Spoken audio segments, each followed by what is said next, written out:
I still remember the night everything broke apart, the night my world went dark, and I could never look at life the same way again.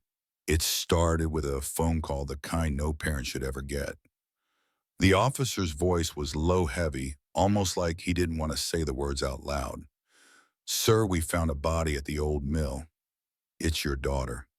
My knees gave out right there, the phone slipping through my hands as if letting go could make it not true. But truth doesn't care if you're ready or not. It just slams into you cold and merciless. Her name was Alina, my only girl, the one who used to sit on the porch swing every evening, humming songs I didn't even know the words to, laughing at her own little jokes. She was sunshine in human form. And now, gone, ripped away in the ugliest, cruelest way. When I walked into that warehouse and saw her lying there, my chest collapsed in on itself. She didn't look like she was sleeping. No, it was harsher than that. Her body twisted, her skin cold, her face frozen in terror. I dropped to my knees beside her, whispering her name over and over, like maybe my voice could pull her back. But there was only silence. At first, it was grief, pure and paralyzing. But grief has a way of boiling into something else. Anger, fury, a sickness in your gut that won't let you breathe until you do something about it. The cops, they told me they were handling the investigation. Handling. That word made me want to scream. Handling meant paperwork, waiting, letting evidence develop. But I didn't need evidence. I knew who had been circling my daughter for weeks, who had been lurking near her school, laughing too loud when she walked by. 3 boys, arrogant, spoiled, full of hate. The first was Tyler Carrington. His daddy owned half the real estate downtown, thought money could wipe any stain clean. Tyler was the kind who looked you in the eye and smiled while planning how to cut you down. Then there was Brandon Ellis, a kid from the rough side of town, all sharp edges and bitterness, carrying the bruises of an abusive father like medals he wanted the world to pay for. And the quiet one, Nate Holloway, his silence was the kind that chilled your bones, like he'd already given up on being human. Together they were a pack, feeding off each other's cruelty, and Alina had been their prey. When Officer McKay finally admitted they had footage of a truck near our house tied back to those boys, I didn't even need to hear the rest. I demanded their names, and when I saw them on that paper, something inside me clicked. Justice wasn't coming through badges or courtrooms. No jury was going to feel the hole in my chest. If my daughter was going to be avenged, it would have to be by me. Tamara, my wife, she begged me not to do it. Her hands shook when she touched my arm, her voice breaking. "Derek, please don't let this eat you alive. We've already lost her. Don't let me lose you too." But I wasn't hearing her anymore. The silence of our home, the empty seat at the dinner table, the pictures of Alina smiling on the wall, it all screamed louder than Tamara's words. I wasn't just her husband anymore. I was a father with nothing left to lose. The first night I went after Tyler, I felt like I was stepping into someone else's skin. He was leaving a bar on the edge of town, drunk, stumbling, his laughter bouncing off the alley walls. I stepped out of the shadows. Tyler, his head jerked up, eyes narrowing then softening with that smug little grin he always wore. "Who the hell are you?" I moved closer, my fists clenched. "I'm Alina's father." The grin faltered, just for a second. And in that second, I saw fear slip into his eyes. He tried to backpedal to laugh it off, but I grabbed him by the collar and slammed him into the brick wall. His bravado cracked like cheap glass. "You know what you did," I hissed, "and you're going to feel every ounce of pain you gave her." The punch landed before I even realized my hand had moved. Again and again, until his laughter turned to pleas, until the monster who mocked my daughter was just another broken body on the ground. It should have felt like victory, but it didn't. It felt like pouring water into a bottomless hole, satisfying for a moment, but gone just as quickly, leaving me emptier. Still, I couldn't stop, because Brandon was next. He was easier to find hanging around a rundown bar like he owned the place. I walked straight up to him, my pulse pounding. Brandon Ellis.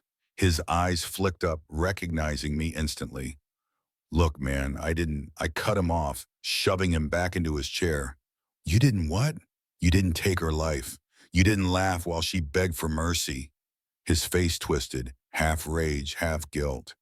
You don't know what I've been through, he shouted. I leaned in, my voice like ice. I don't care what you went through. You chose what you did to her, and now you're going to answer for it. The fight was messy, chairs crashing, fists flying, but in the end, his screams blended into the static in my head. Another boy down, another ghost in my soul. By the time it came to Nate, the quiet one, I was barely recognizable to myself. I'd stopped sleeping, stopped eating. My wife wouldn't even look me in the eye anymore.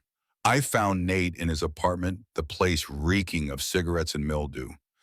I was already inside waiting when he walked through the door. He froze when he saw me, his face pale. What? What do you want? His voice was small, scared. I stood slowly, each word burning my throat. You know exactly what I want. He started babbling. I didn't want to. They made me. I didn't think it'd go that far. Pathetic excuses. I pressed him against the wall, my hand shaking as I raised it. You were there. You watched. You let her die. His eyes filled with tears. Please. I'm not like them. I swear I didn't mean. And in that moment, something broke in me. I saw Alina's smile, her warmth, the way she used to hug me after every softball game, win or lose. She believed I could protect her, that I'd always be her safe place. What would she think if she saw me now choking the life out of another boy, becoming the very monster I swore to fight? My hand trembled. For the first time since she died, I dropped my fist. Nate slid to the ground, sobbing. I whispered I should kill you. God knows you deserve it. But I can't. Not anymore. Walking out of that apartment felt heavier than walking in. I thought revenge would heal me, thought it would stitch the wound closed. But standing over two bodies and sparing the third, I realized something horrifying. It didn't fix anything. Alina was still gone. The house was still silent. And Tamara, she had lost not just a daughter, but the husband she used to know. When the police came knocking, days later, I already knew what they were there for.